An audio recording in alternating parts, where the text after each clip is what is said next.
proof that Bidenomics has been a catastrophic failure, Michael Snyder reports. Joe Biden just can't quit fibbing. On Labor Day, he traveled to Philadelphia, where he delivered a speech touting the success of Bidenomics. Who does he think he's fooling? The American people aren't buying that nonsense, and they know that prices are out of control at the grocery store.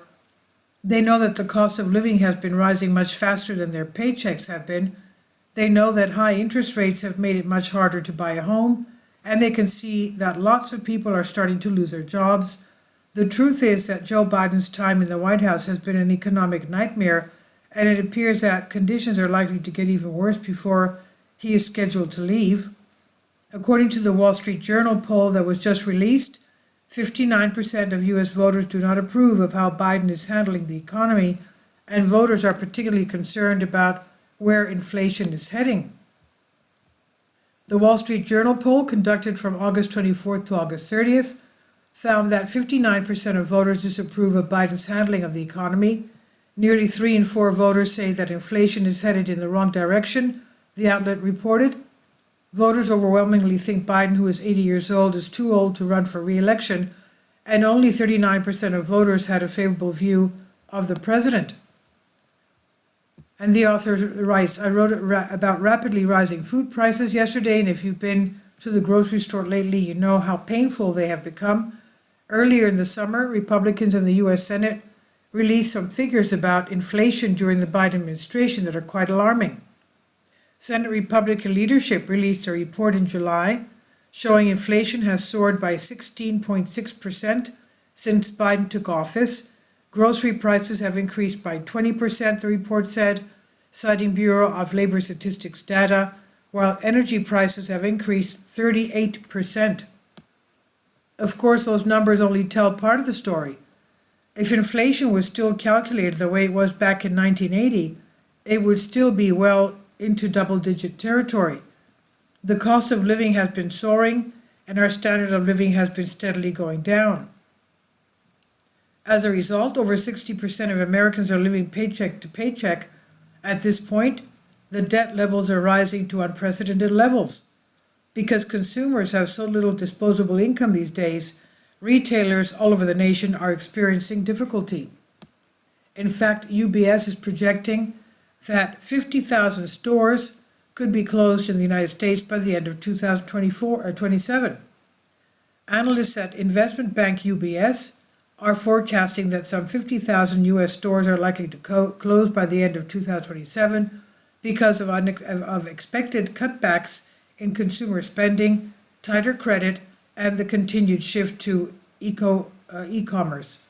Store closings could accelerate to 70,000 to 90,000 if retail sales turn out to be weaker than expected, according to UBS. Actually, I think that losing 50,000 stores is a widely optimistic scenario. Hopefully, I'm wrong about that. The housing market has also been going haywire. According to Fortune, the month of August will become the worst month for housing affordability this century. On Monday, the average 30-year fixed mortgage rate reached 7.48%, marking the highest level since the year 2000.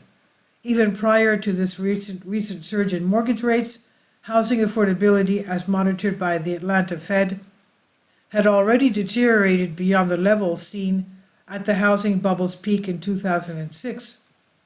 Once this latest mortgage rate surge is factored in, August 2023 will become the worst month for housing affordability this century. Wow. Thanks to Joe Biden, home prices are going to have to come down, and in some areas they have already fallen quite a bit. Homeowners are sitting on a negative equity time bomb after losing $108.4 billion on their property values this year, experts say.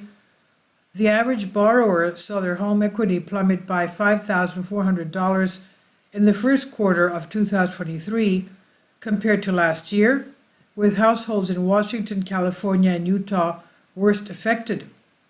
Do you remember the housing crash of 2008 and 2009? Well, now the next housing crash is here, and it's not going to be fun. For a while there, Joe Biden and his minions could at least boast about the employment market, but now large companies all over America are laying off workers, and it's being reported that a staggering 1.223 million native-born Americans lost their jobs during the months of July and August.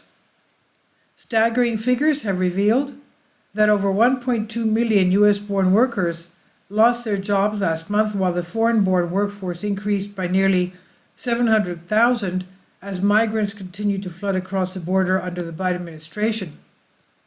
Data from U.S. Bureau of Labor Statistics show that between July and August there was a staggering decrease of 1.223 million native-born people in the workforce, which is a low not beaten since the jobs crash when COVID hit in April 2020.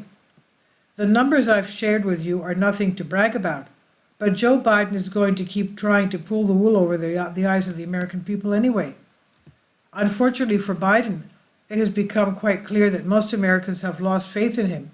And according to the Wall Street Journal poll that I mentioned above, 73% of U.S. voters now believe that Biden is too old to run for president. For Biden, one of the biggest challenges is age. The Wall Street Journal poll found that about 73% of voters think Biden is too old to run for president, while only 47% think Trump is too old. 36% of voters think that Biden is mentally up for the job, while 46% of voters think Trump is mentally capable of being president.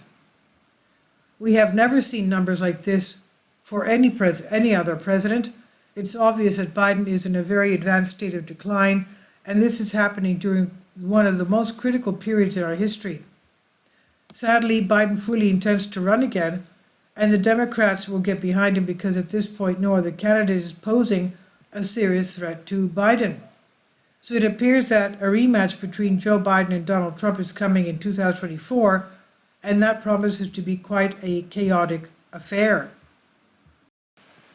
This is by Michael Snyder, and he says about the author, "My name is Michael, and my brand new book entitled End Times is now available on Amazon. In addition to my new book, I've written 6 other books that are available on Amazon, including 7-Year Apocalypse, Lost Prophecies of the Future America, The Beginning of the End, and Living a Life That Really Matters, Commissions Earned. When you purchase any of these books, you help to support the work that I'm doing, and one way that you can really help is by sending copies as gifts to families and friends. Time is short, and I need help getting these warnings into the hands of as many people as possible. I've also started a brand new Substack newsletter, and I encourage you to subscribe so you won't miss any of my articles. I've published thousands of articles on the Economic Collapse blog, End of the American Dream and the Most Important News, and the articles that I publish on those sites are republished on dozens of other prominent websites all over the globe. I always freely and happily allow others to republish my articles on their own websites, but I also ask that they include this about the author section with each article. The material containing this article is for general information purposes only, and readers should consult licensed professionals before making any legal, business, financial, or health decisions. I encourage you to follow me on social media, Facebook and Twitter, and any way that you can share these articles with others is definitely great help. These are such troubled times and people need hope. John 3:16 tells us about the hope that God has given us through Jesus Christ. For God so loved the world that he gave his only begotten Son, that whosoever believeth in him should not perish but have everlasting life. If you have not already done so, I strongly urge you to invite Jesus Christ to be your Lord and Savior today. This is by Michael Snyder on the Economic Collapse blog. Please leave your comments, and thank you for your support. Please support my Patreon account. The daily posts are 5 videos daily, and they are totally different from what I have on my YouTube channel. Thank you so much for your support and that you find all my content so interesting. You'll find the Patreon account details in the description box below.